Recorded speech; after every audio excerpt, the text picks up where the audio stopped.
Telugu Desam party 44వ వసంతంలోకి అడుగుపెట్టింది. TDP ఆవిర్భావ దినోత్సవాన్ని ఇవాళ రాష్ట్ర వ్యాప్తంగా ఘనంగా నిర్వహించనున్నారు.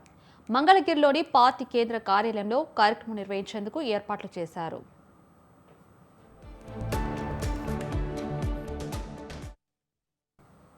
ముఖ్యమంత్రి చంద్రబాబు, మంత్రి నారా లోకేష్, పార్టీ రాష్ట్ర అధ్యక్షుడు పల్లా శ్రీనివాసరావు తదితరులు ఇందులో పాల్గొంటారు. ఎన్టీఆర్ విగ్రహానికి నివాళులు అర్పించిన తర్వాత పార్టీ జెండా ఆవిష్కరించి శ్రేణుల్ని ఉద్దేశించి చంద్రబాబు మాట్లాడతారు.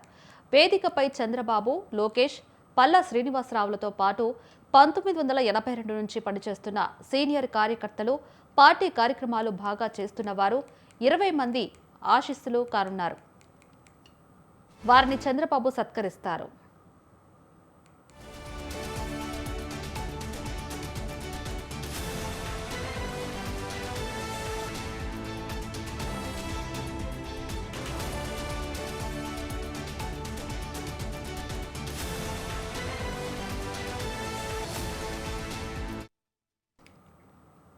ఉమ్మడి ఆంధ్రప్రదేశ్లో ఎదురు లేకుండా సాగుతున్న కాంగ్రెస్ పార్టీ హవాకు అడ్డుకట్ట వేసిన పార్టీగా టీడీపీకి రాజకీయాల్లో ప్రత్యేక గుర్తింపు ఉంది.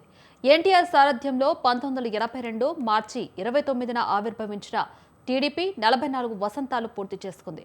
ఈ 44 ఏళ్ల ప్రస్థానంలో అధికారంలో ఉన్నప్పుడు అభివృద్ధి, సంక్షేమ పథకాల అమల్లోనూ, అధికారంలో లేనప్పుడు ప్రజల సమస్యలపై వారి పక్షాన నిలబడటంలోనూ ప్రత్యేక ముద్ర వేసుకుంది.